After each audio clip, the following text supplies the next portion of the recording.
Well, hello there. How is everyone? I hope you're all well on this fantabulous Saturday. It's actually Saturday. So F's and S's just don't go together. So stupendous Saturday, and you're looking absolutely amazing, I may add.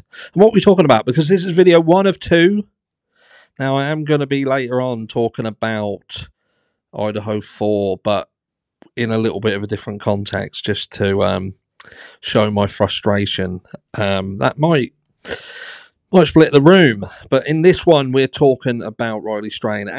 Look, we all have our thoughts and feelings about what happened in the Riley Strain case. He goes out seemingly with his frat brothers, friends, people who you would feel that would look after you. You go out together, you come home together and all that. But that's not what happened here. Riley would be seen, caught on camera, seemingly stumbling about, and he would end up into the Cumberland River somehow and being found weeks later half naked. And the stories are just not adding up. And the parents, they just ain't fucking buying it. And if I'm honest, I don't blame them. So we have a look. So this is where we are. So Riley Strain texted his mother to say his drink tasted strange shortly before he disappeared. And what they're saying is Riley Strain texted his mother to say his drink tasted odd not long before he disappeared that fateful night. Now, you may remember we was talking about how much he had actually drunk, and it was considered that he didn't actually drink that much. But those that witnessed him walking about, it would appear that he seemed to have had a lot more, and people had said perhaps that they just got, loaded before they went out. It's a common thing, so you can't rule it out, but there's definitely a discrepancy there somewhere. His body later found in a Nashville River weeks later. Strain's mother, Michelle, told News Nation that her son texted her on the night of his disappearance while he was out with friends in downtown Nashville. In the message, he told her that the rum and coke he had ordered didn't taste good, raising fresh questions about the events leading up to his tragic death. University of Missouri student Riley Strain went missing shortly before 10 p.m. on March the 8th after he was kicked out of a bar in Nashville and became separated from his friends. His body was recovered from the Cumberland River 14 days later with an initial autopsy ruling out foul play. So they've literally said no foul play, but ultimately he was found deceased. So there's definitely something to miss there, isn't there? You don't just... Well, you could just fall in the river, but when you've got a few things that don't add up, questions should be asked. Now, his case and his story is hauntingly similar to the Kylie Rodney case, because you've got a girl who goes out with friends, they go to a party with friends, they're drinking with friends, and she ends up having a tragic accident. And the friends just carry on regardless. It just carries on, and there is nothing said. Nobody held accountable. And that is a bit of pill to swallow, and families are going to get upset by that.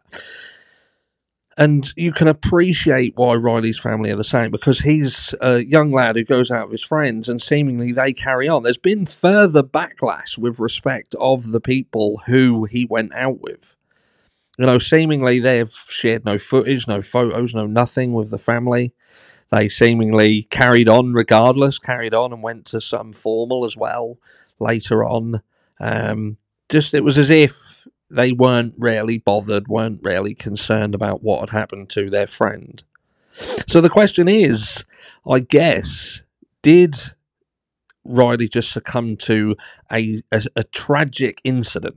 He'd had a few to drink, he'd gone out, he'd gone past this homeless encampment, he'd been seen around there, and he simply fell in a river.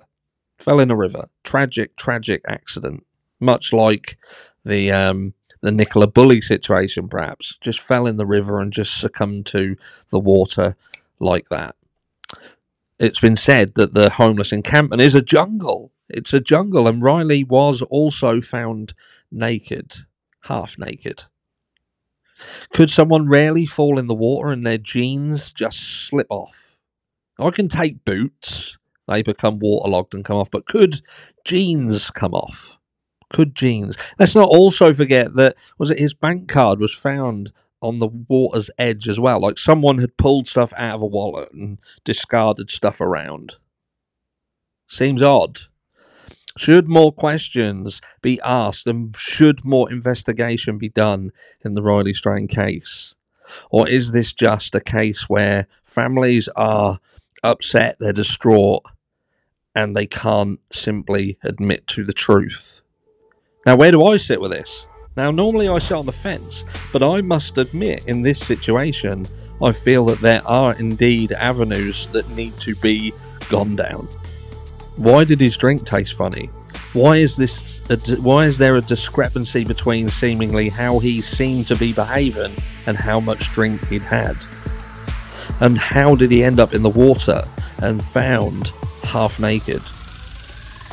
Let me know down below what you think, and I'll catch you all in the next one.